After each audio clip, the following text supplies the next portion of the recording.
État des droits Congo-Kinshasa, d'abord, qu'attendre encore de la justice congolaise telle qu'elle est pratiquée, pourtant annoncée comme socle de cet État de droit, et beaucoup porteur justement de beaucoup d'espoir pour les caisses de l'État et surtout les trésors publics. Berki Lokale sera avec nous pour en parler. Il est le coordonnateur de Cap pour un Congo positif. Il a d'autres casquettes, vous le saurez tout à l'heure. La même thématique sera également exploitée avec Marcel Loukoussa, le coordonnateur national du RICEP. RICEP qui a donc déjà connu une mutation. L'actualité chez nous, elle s'impose. Les grandes lignes, avant la grande édition vespérale à 19h de Kinshasa, les grandes lignes, c'est avec vous, Bénédicte Ntoya. Bonsoir. Bonsoir Fabien Lumbala. Merci à tous de nous suivre sur Télé 50. Les grandes lignes de l'actualité, c'est tout de suite.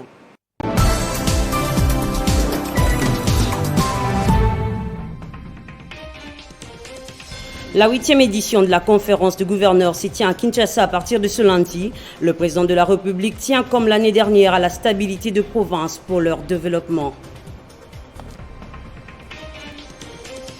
Affaire Kalev Moutonde et ses plaignants, la Cour d'appel de Kinshasa-Gombe vient de donner raison à l'ancien patron de l'Agence nationale de renseignement. La Cour a déclaré non fondée la requête de réouverture de débat introduite par Mouyambo. La vaccination des enfants de 5 à 11 ans est officiellement ouverte. Annoncé mercredi 22 décembre, le ministre de la Santé, Olivier Ra, qui en revanche a indiqué que la dose de rappel n'était pas élargie aux adolescents pour l'instant. Par contre, aux États-Unis, Joe Biden garde son silence et exhorte les Américains à être vigilants et à se faire vacciner, mais à ne pas paniquer. Merci de nous avoir suivis sur Télé 50. Ces titres et bien d'autres vous seront développés ce soir par Christopher Ochokoum. Kinshasa Direct s'est poursuit avec Fabien Lumbala. Téléchargez les infos Télé 50 sur www.tele50.cd. Et voilà, merci Bénédicte Ntoya, Christopher Ochokoum, d'à moins d'une heure avec nous pour vous développer tous ces titres et tant d'autres. Pour l'instant, c'est donc Kinshasa Direct. Dans l'ambiance des fêtes, de Noël, de Nouvel An, vous constatez les décors donc adaptés dans quelques instants. Berki Lokale avec nous sur ce plateau.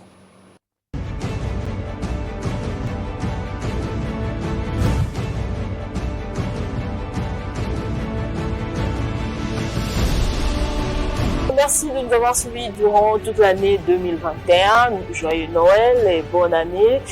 Nous vous souhaitons les meilleurs pour l'année 2022.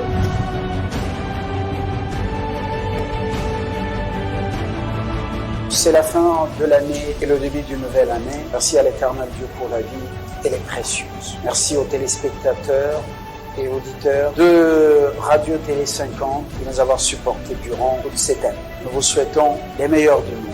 Merci encore et bonne année. Nous vous promettons que 2022, ça sera encore une année avec beaucoup plus d'impact visible sur le terrain. Nous vous avons servi durant 2021, ça n'a pas été facile, vous le savez très bien. Cette fois-ci, 2022, nous vous serons encore très percutant pour que nous puissions certainement rayonner notre chaîne Télé 50. Joyeuse fête à tous et à toutes. Nous y voilà, c'est la fin de l'année 2021. Merci à vous tous, de partout où vous nous suivez, de nous avoir fait confiance et surtout de votre fidélité à votre chaîne Télé 50. 2022 soit porteuse de bonheur, soit porteuse de bénédictions, prospérer à tous égards. Vous nous avez renouvelé encore une fois de plus la confiance. Merci en tout cas de cette fidélité. Meilleurs vœux à tous et à chacun. Que le bon Dieu vous protège. De Kinshasa vers l'Afrique et de l'Afrique vers le monde, vous avez été formidable parce que Télé 50, votre chaîne de prédilection, vous l'avez accordé beaucoup de valeur, mais nous vous l'accordons aussi en vous souhaitant nos vœux les meilleurs, toutes les bonnes choses, Mais je vous certifie que cette année, nous allons encore multiplier les efforts pour vous donner l'essentiel de l'information en Afrique, au monde, depuis Kinshasa. Bonne année 2022. En 2021, vous étiez nombreux à nous suivre dans la province du Sankuru, de Katakokombe à Lomela en passant par Kolé. Télé 50 vous dit Losaka et Fula et bonne année 2022.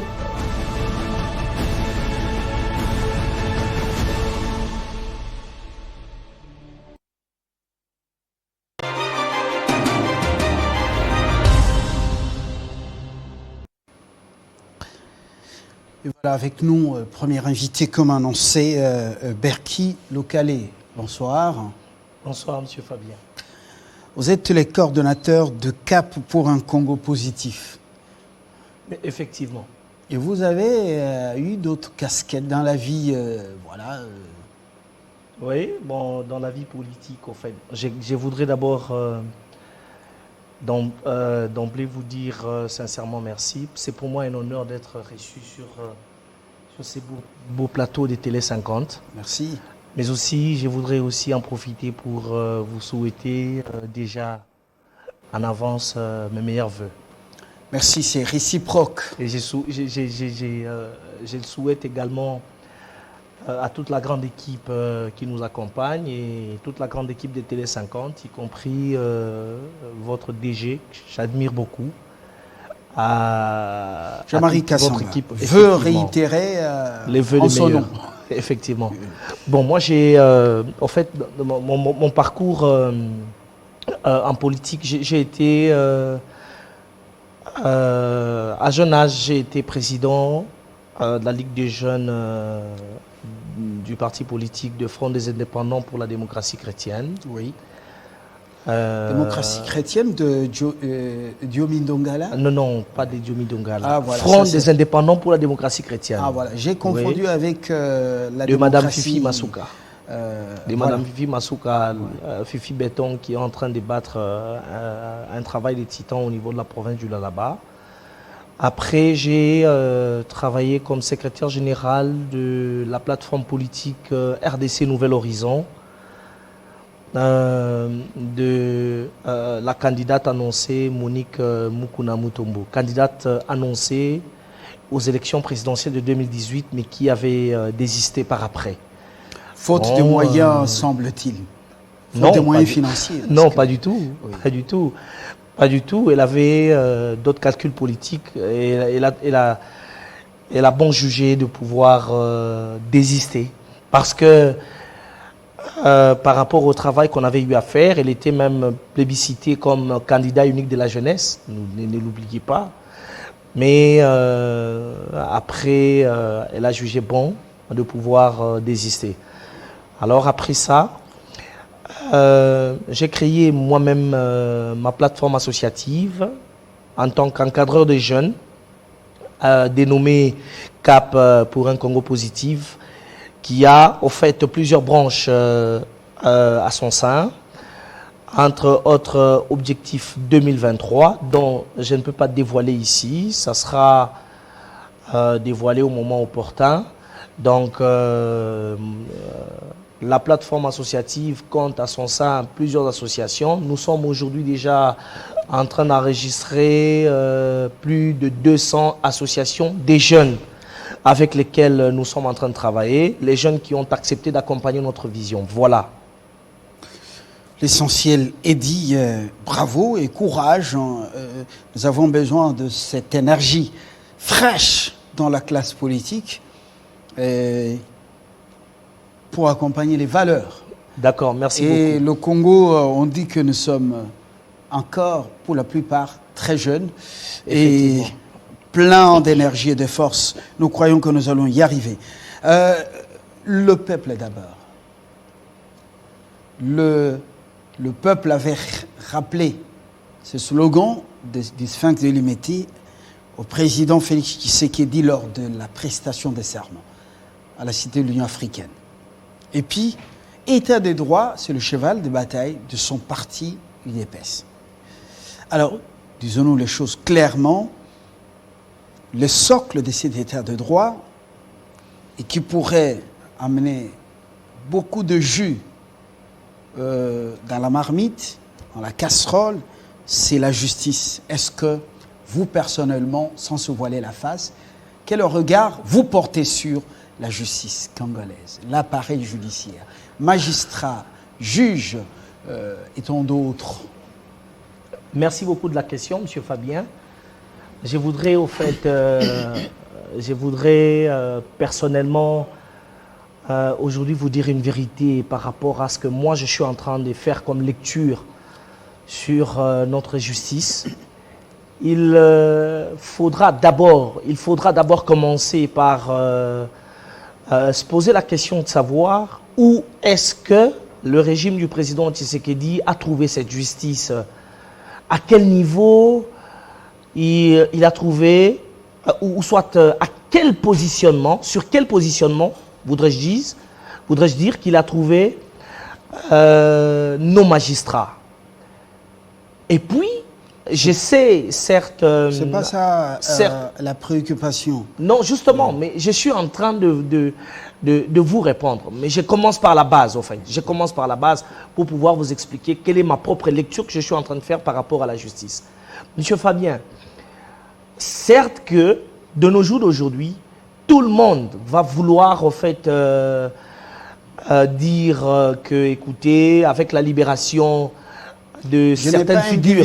individualiser effectivement, de certaines figures politiques. Oui, je parle sans pour autant voir tel ou tel. Nous sommes à la télévision, Monsieur nous Fabien, sommes contre personne. Justement, je suis votre invité quand même. Si vous pouvez me laisser le temps de m'exprimer. Je relance l'entretien. Ok, je disais ceci. Certes, avec tout ce qu'il y a eu comme dérapage, vous savez, vous et moi, nous sommes au courant de tout ce qui venait de se passer comme dérapage au sein de la justice. On s'est dit que tous ces dérapages ont terni l'image de la justice. Mais tout en oubliant les efforts que celle-ci est en train de fournir. Voilà. Voilà, au fait, ma petite lecture que j'ai à faire par rapport à notre justice. Tout n'est pas bien fait, ok? Tout n'est pas aussi mal fait. Donc, il y a juste, au fait, quel est le mot que je pourrais employer? Un mot très facile pour pouvoir faire comprendre à nos téléspectateurs. Non, il y a juste certains éléments à pouvoir résoudre, à pouvoir recadrer au niveau de la justice. Mais vous n'allez pas oublier qu'auparavant, on n'avait jamais eu un procureur général qui dénonce les méfaits des politiques par rapport au détournement. Mais aujourd'hui, on a quand même un procureur général qui sait dénoncer, qui sait faire la police par rapport au détournement. Donc, ça, c'est un fait positif. Il ne faudra pas que nous puissions... Lui, justement, je crois que c'est un chercheur d'infraction par excellence. Nous sommes... au niveau de l'appareil judiciaire, on a fragmenté la cour. Les cours et tribunaux ont chacun son boulot, mais l'IGF fait la patrouille financière. Mais au niveau où nous sommes aujourd'hui, est-ce qu'on peut dire que cet état de droit dont on parle a pour ciment socle une vraie justice? Le peuple d'abord peut espérer encore quelque chose à déjà, on peut dire, bientôt moins de 2 mois des élections. Moins de 2 ans des élections. Moins de 2 ans, mais bien sûr. Mais je vais vous dire une chose qui est peut-être qu'on était en train de l'ignorer. Je vais vous le dire ici, s'il vous plaît. À l'époque, on ne pouvait jamais voir un ministre répondre de ses actes par rapport à un détournement quelconque des fonds publics de l'État. Mais aujourd'hui, tous ces ministres-là qui se mettent à voler de l'argent public, écoutez, ils ont quand même peur aujourd'hui parce que derrière eux, il y a les patrouilleurs, l'homme fort, l'homme puissant, Jules Alingueté, de l'inspection générale des finances, mais il y a aussi les procureurs généraux. Mais il y a beaucoup de choses qu'il va falloir, au fait, qu'il va falloir recadrer au niveau de la justice. Personnellement, moi je pense qu'il faudrait une refondation. Une refondation dans quel sens? En créant, en faisant des réformes au niveau de tous les organes de la justice. Est-ce que c'est l'homme congolais qu'il faut réformer ou c'est, comment on appelle, les textes qu'il faut réformer? Non, mais c'est tous les deux qu'il faut réformer. Et au niveau des textes et au niveau de l'homme congolais. Écoutez, il y a quand même des magistrats. Le vrai problème qui se pose, oui, c'est le problème d'homme ou le problème des textes? Monsieur Fabien, au fait, moi je pense que les vrais problèmes au niveau de la justice se posent à ces deux niveaux. C'est-à-dire au niveau de l'homme congolais, mais au niveau des textes aussi. Et je vais vous donner des exemples typiques. Aujourd'hui, écoutez, il y a Matata Mponyo qui ne veut pas aller répondre au niveau de la justice. Excusez-moi de citer son nom parce que l'émission n'est pas personnalisée. On n'est pas en train de personnaliser, mais c'est une émission, c'est une émission basée, voilà, de la décision prise au niveau de la Cour constitutionnelle, apparemment, sur les deux dossiers.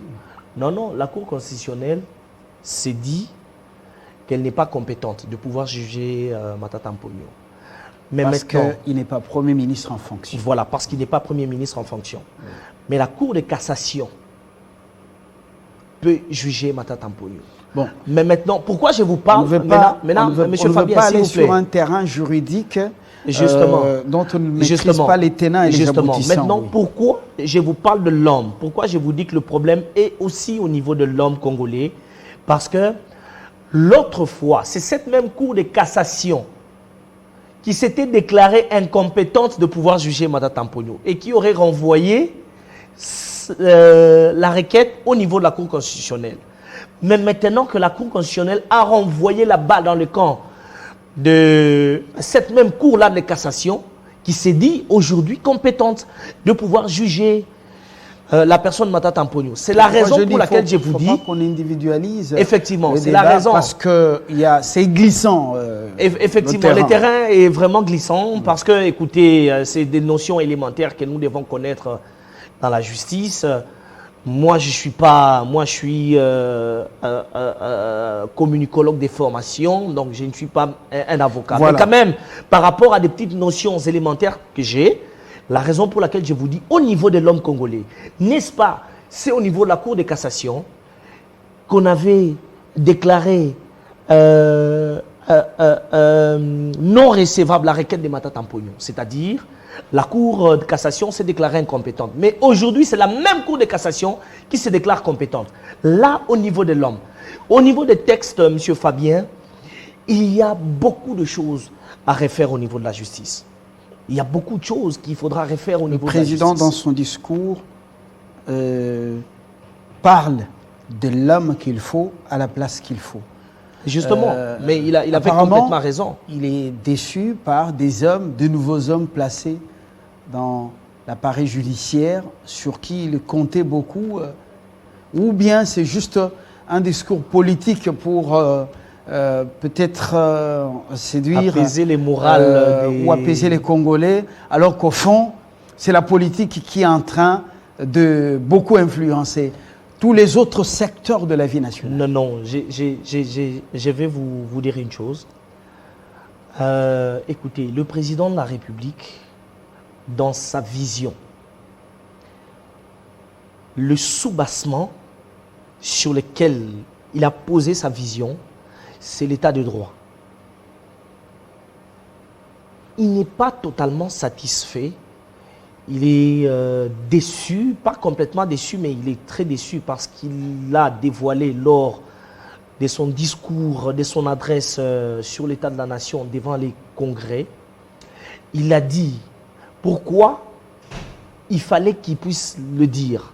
Parce que il y a certains comportements des magistrats, ok? Il y a certains comportements, il y a certains magistrats qui veulent se comporter en politique. Qui veulent se comporter en politique en recevant des ordres de telle ou de telle autre personne ou tel autre animateur politique pour pouvoir traiter un dossier, n'importe quel dossier. Le droit. Oui, effectivement, torturer le droit, ça c'est le mot qu'il faut. Et pour ça, lui, en tant que magistrat suprême, il fallait qu'il les dise. Il fallait qu'il les dise parce que, écoutez, on sait voir la franchise d'une personne au travers son discours, surtout pour un président de la République. On l'a lu dans ses propres yeux que le monsieur président de la République est franc dans ce qu'il était en train de dire. Il est déçu du comportement de certains magistrats. Et c'est la raison pour laquelle il a même demandé au Conseil supérieur de la magistrature de préparer certaines sanctions pour certains magistrats qui vont aller à l'encontre de la loi. Et ce n'est que normal. Au niveau du peuple d'abord, il a reconnu que le peuple ne se retrouve pas. Là, c'est la balle dans le camp de l'exécutif, donc Premier ministre, où la balle est envoyée ailleurs. Non, la balle n'est pas envoyée ailleurs, la balle est envoyée au niveau de l'exécutif. Nous avons quand même un Premier ministre qui a une vision claire et nette, mais le problème, ce sont les membres du gouvernement qui accompagnent son gouvernement, les membres du gouvernement qui l'accompagnent, voilà. C'est, au fait, dans sa lecture et dans son programme tel qu'il l'avait présenté, le Premier ministre a été clair, son programme a été basé sur les grandes lignes, et ces grandes lignes devraient acheminer à un niveau de vie normal, au niveau social de la population. Mais le président de la République s'est rendu compte qu'il y a certains ministres qui ne parviennent pas à accompagner le programme de leur chef du gouvernement. Écoutez, le président de la République... Non seulement accompagner, est-ce que beaucoup de ministres apparemment ne semblent pas être déconnectés de la vision même du président de la République? Est-ce qu'ils la comprennent? Non, mais il y a certains ministres... Quel est votre constat personnel? Parce que vous avez lu la franchise sur le visage du président de la République et dans son discours. Effectivement, M. Fabien, il y a certains ministres qui ont fait montre de leur incapacité managériale. Dans quel sens?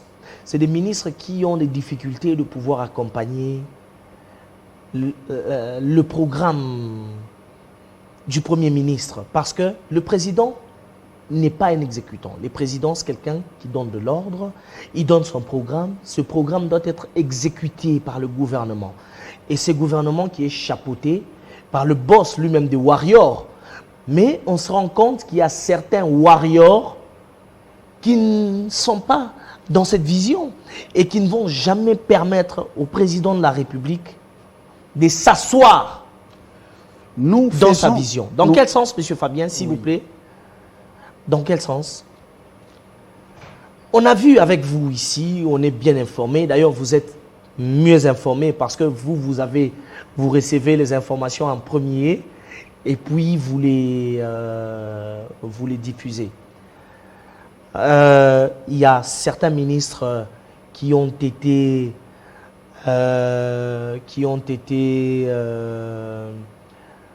poursuivis, c'est-à-dire dans un terme technique poursuivis par l'IGF par rapport à leur mégestion du point de vue financier.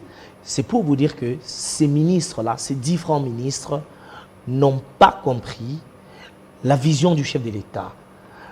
Pas seulement au niveau du ministre, pas seulement au niveau du gouvernement, même au niveau du cabinet du président de la République. Voilà. Il y a des gens qui ne veulent pas comprendre la vision, qui n'ont aucune envie d'accompagner la vision du président de la République. Nous allons réfléchir dans une approche prospective par rapport à d'où nous venons, par rapport au discours sur l'état de la nation, chef de l'État, il a rendu compte au peuple. L'année 2022, c'est dans quelques jours. Et puis 2023 sera essentiellement électoral, même si les élections, ça sera vers presque la fin de l'année. Du coup, la donne change. Opération de séduction des potentiels partenaires qui peuvent faire réélire le président dans leur fief ou dans différents coins du pays. Du coup, il n'y aura pas, entre guillemets, ce qu'on appelle chasse à l'homme. La rigueur sur le plan judiciaire sera de moins en moins visible. Nous réfléchissons dans une approche prospective. Même les potentiels détourneurs, mais des partenaires inconditionnels du président de la République pour le rendez-vous de 2023 seront peut-être ou seraient peut-être invisibles dans les loupes de la justice. Est-ce que le peuple d'abord sera au rendez-vous, État de droit sera au rendez-vous dans un tel contexte politique proche des élections ou des échéances électorales? Monsieur Fabien, c'est vraiment une question pertinente. Je voudrais d'abord, vous dire une chose qui est assez capitale. Vous savez, pourquoi j'étais en train de vous dire tout à l'heure ici que les réformes doivent commencer par l'homme congolais? Parce que aujourd'hui, dans le Congo central, vous et moi, parce qu'on est en train de parler de la justice, il faudrait insister là-dessus. Il y a la justice qui a mis la main sur, je ne sais pas comment est-ce que je vais l'appeler, l'actuel gouverneur ou l'ancien gouverneur, à tout. Mantouboana. Certes, tous, on n'a pas été de la manière connue. Effectivement, tous, on n'a pas été d'accord. Très rude. De la manière, voilà, tous, on n'a pas été d'accord de la manière dont ces éléments-là ont mis leurs mains sur lui, la manière dont ils l'ont appréhendé, on n'a pas été d'accord. Mais je me suis rendu compte, par rapport aux différentes réactions entre autres, de l'un des figures politiques du Congo central, qui voulaient au fait récupérer cette histoire et ramener ça au niveau de la tribu. Vous savez, nous cherchons quelque chose et son contraire. Si la justice a des éléments, a des preuves tangibles qui prouvent à suffisance que le gouverneur Atou est poursuivable, il a détourné de l'argent, mais nous devons plutôt encourager cette justice à le poursuivre. Mais il ne faudra pas, au fait. La procédure n'a pas été normale. Du coup, il n'a même pas été entendu, il a été relaxé. On apprend qu'il peut se présenter un homme libre devant le magistrat et pour raison de santé, il se serait excusé. Je crois qu'il ne sera plus en cavale. Alors, on ferme la parenthèse. Justement, oui. M. Fabien, le problème c'est que moi j'étais en train d'insister sur ces points, parce que c'est un point important. Les jeunes devront comprendre qu'il faudrait qu'ils accompagnent les efforts de la justice. Nous là, on ne peut pas. Nous devons arrêter avec ces discours-là, de nous ressortissants de tels. On ne veut pas. Les gens du Maniema l'ont fait pour Mata Tampon. Il faudrait qu'on arrête ce genre de choses.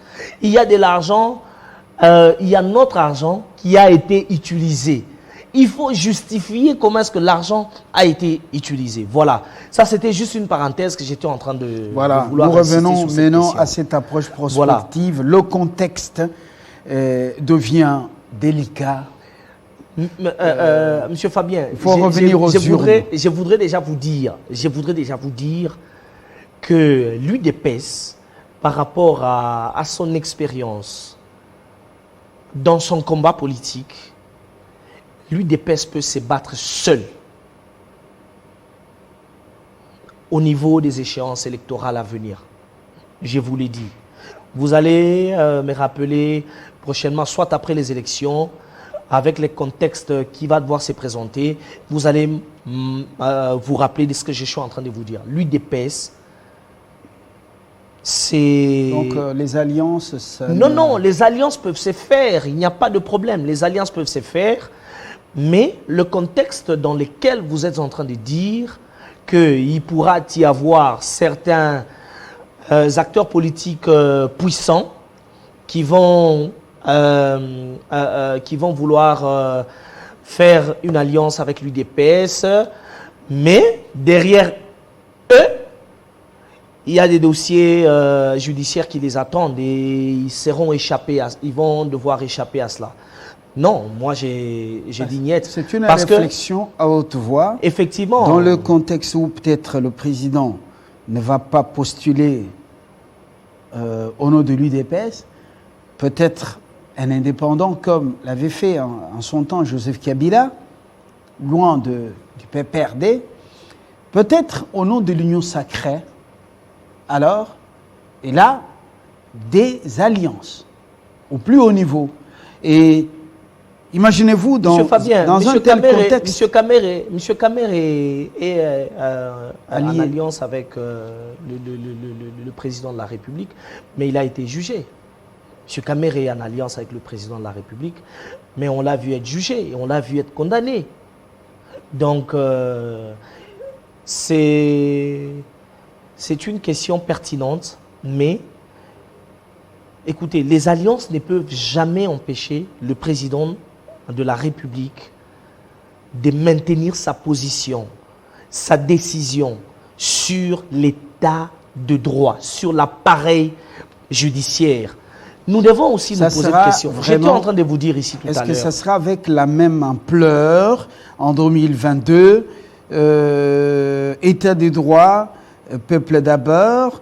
Est-ce que la politique ne va pas obliger ce régime de mettre l'état de droit et le peuple d'abord dans un sac aux frais en attendant des assurances pour 2023 et cheminer ici, vous savez, en politique et en Afrique, ce que ça donne lorsque on veut revenir au peuple pour reprendre sa confiance. Mais au fait, déjà, avec ce que la justice présente comme résultat, malgré quelques dérapages, ce sont ces politiques-là qui ont aujourd'hui peur de pouvoir se retrouver devant la justice.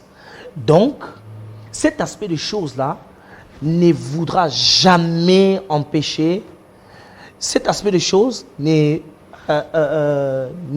peut au grand jamais empêcher, soit détourner le président de la République de sa vision.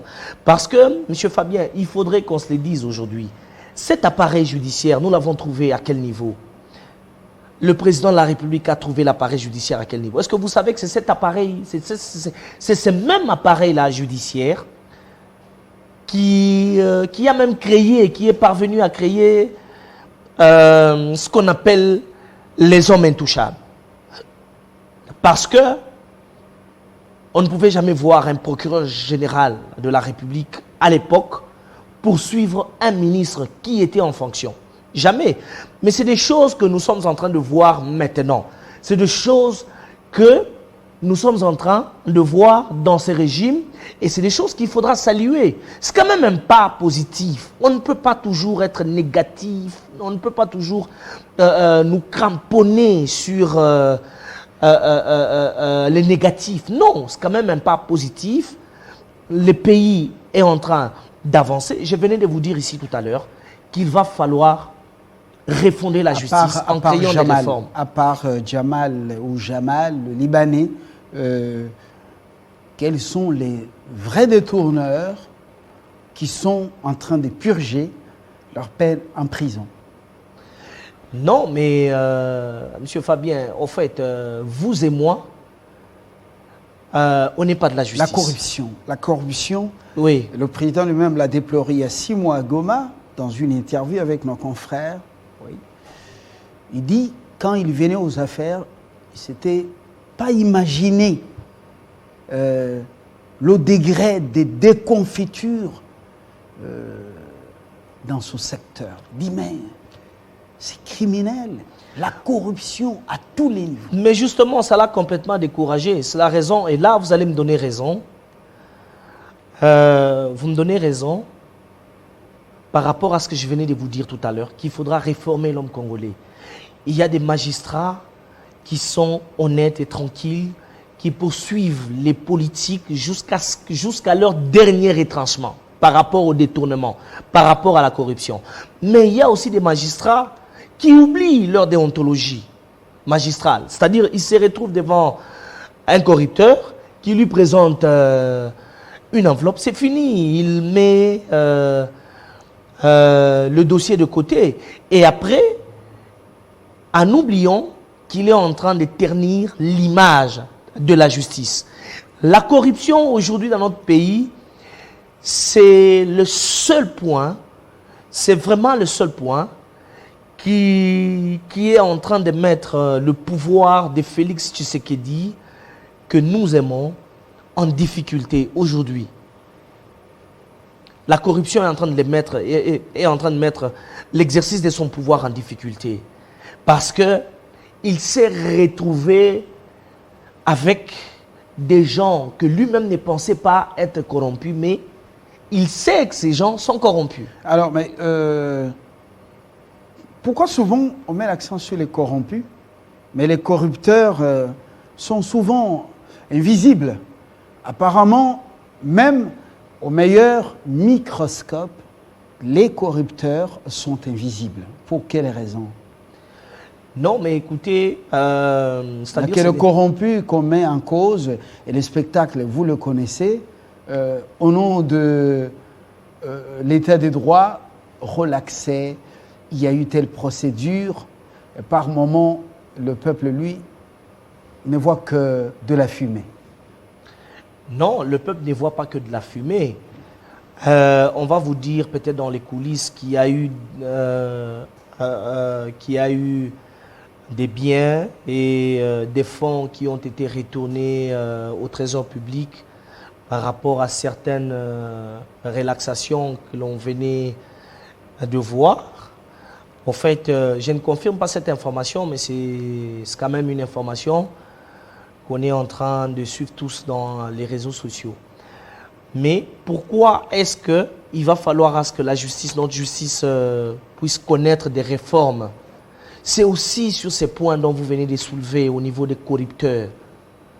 Nous avons l'habitude de pointer seulement les corrompus et de ne pas pointer les corrupteurs.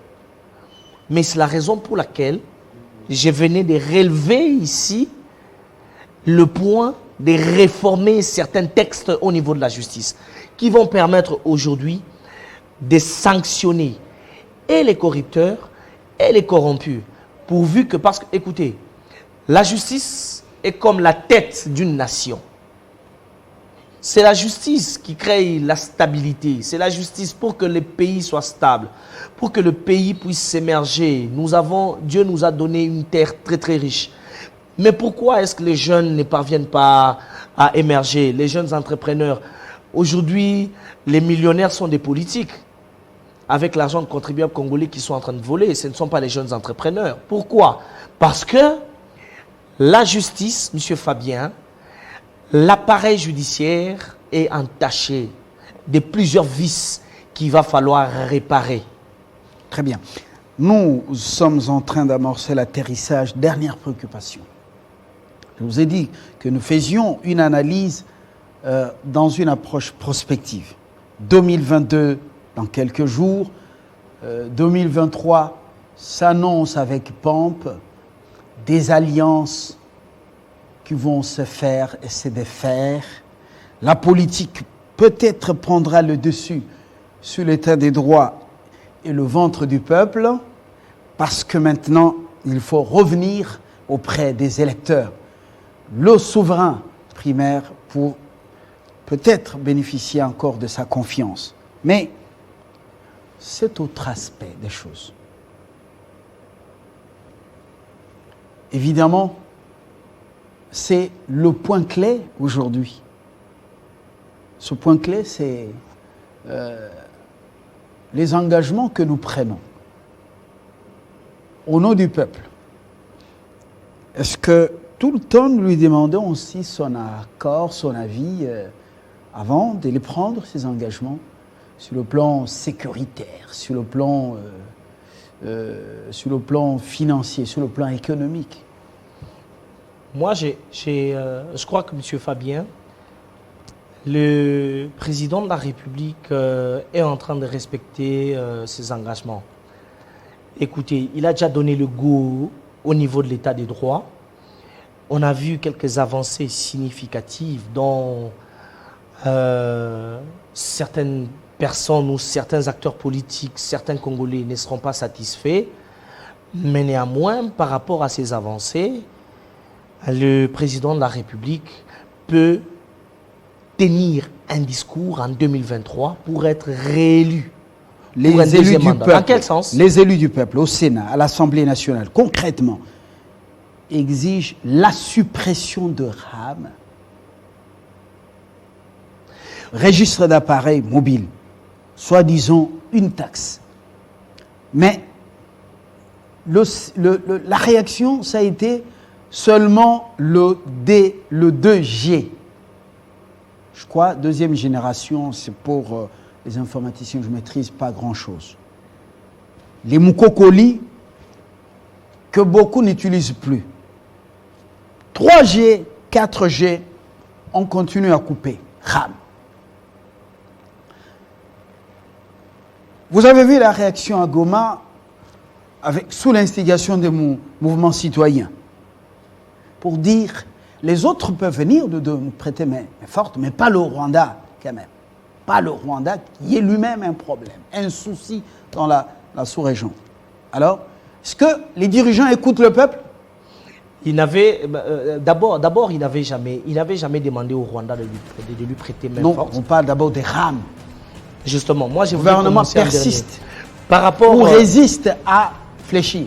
Par rapport à la taxe des RAM, laquelle tous on est victime, moi qui vous parle, j'en suis victime. Donc, il va falloir à ce que les ministres de la pétentique puissent nous expliquer réellement. Parce que le président de la République, dans son discours, cette question lui a été rappelée. Il n'a même pas répondu. Non, mais il n'est pas fait allusion à ça. Mais ce n'est pas dans ses attributions. Qu'est-ce qu'il allait répondre? Parce que lui, il n'est pas ministre des pétentiques. Il n'est pas ministre des pétentiques. Les élus du peuple devront aujourd'hui nous prouver, noir sur blanc, que cette taxe-là de RAM, c'est une taxe qui est légale. C'est ça le problème en fait. Mais maintenant, les élus ne peuvent pas protéger les ministres de la pétentique. Parce qu'à force de protéger les ministres de la pétentique par rapport à cette taxe-là, on est en train de taxer un peuple qui est déjà très pauvre. Asphyxié. Qui est déjà le problème, la misère. Effectivement. On a terminé. Donc, on a terminé. Une petite question. Non, mais je voudrais répondre. Une petite question. Mais monsieur Fabien, s'il vous plaît. Félix Tshisekedi est-il le Jean-Baptiste ou, donc, annonçant c'est lui qui doit venir en 2030, après 2023, oui, ce sera 2028, non? Ou bien c'est lui-même que le peuple congolais attendait? Non, mais écoutez, Félix Tshisekedi... Autrement dit, l'état de droit, le ventre du peuple, c'est... Félix Tshisekedi... 2000... D'abord, M. Fabien... C'est maintenant, M. Fabien, 2022, l'espoir du peuple, et 2023, ou bien c'est après 2028. Je voudrais récupérer quelque chose en chutant, s'il vous plaît, par rapport à votre question. Vous avez soulevé ici un point qui est très important par rapport au cri d'alarme de nos amis, de nos compatriotes de Goma. Écoutez, on ne doit pas vivre dans la désinformation. Ces jeunes-là de la Lucha ne pouvaient au grand jamais appeler la population au soulèvement parce qu'ils n'ont aucune preuve à brandir qu'il y a une police rwandaise au niveau de la ville-province du Nord Kivu. Ça, c'est très faux, c'est faux et archi faux. Et aujourd'hui, lorsqu'ils vont se retrouver devant la justice, ce sont leurs frères et certains jeunes des autres mouvements citoyens qui vont pouvoir s'élever pour dire « Oh, nous ressortissants de tels, nous voulons tout ça ». Tout ça, ce sont des éléments qu'il faut devoir s'en rendre compte. Merci. Mais je voudrais insister ici qu'en 2023, on n'est pas en campagne électorale. En 2023, le président Félix Tshisekedi aura un mot à dire dans son discours de campagne électorale. Et ce mot-là, ça sera un mot qui va être suivi. Il ne sera pas obligé de faire des alliances avec qui que ce soit par rapport à se couvrir au niveau de la justice sur les différents acteurs politiques qui vont vouloir s'allier avec lui. Parce qu'il a la force de vaincre en 2023. Voilà. Merci Lokale, je vous remercie. Je rappelle que vous êtes le coordonnateur de CAP pour un Congo positif. Voilà. Martin Lukusa, un empêchement dernière minute. Ce n'est qu'une partie remise. RICEP qui change de statut et devient une force politique à part entière. Très bonne soirée, bonne fête. Merci beaucoup. À vous aussi. Merci. Le journal et après sur Télé 50, avec le même plaisir. Au revoir.